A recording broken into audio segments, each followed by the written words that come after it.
the most wonderful time of the year. Hej, mit navn er Josefine. I den her sæson indtil videre har jeg ikke spillet for noget hold, men efter jul skal jeg spille for Djurgården i Sverige. Noget som jeg ser frem til. Indtil videre har jeg ikke haft nogen kampe endnu, så jeg har ikke haft nogen specielle øjeblikke endnu. Men under 2016 skal jeg spille VM på hjemmebane, noget som jeg ser frem til, og jeg glæder mig rigtig meget til.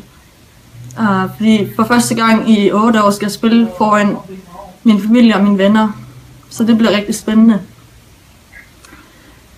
Min favoritdetalje om julen er at være sammen med familie og venner, og i år er det første gang i 2 år, jeg skal være sammen med min familie i julen, så det glæder jeg mig rigtig meget til. Og bare det at hygge og bage julekager og bare være sammen med min familie, det er noget, jeg ser rigtig meget frem til.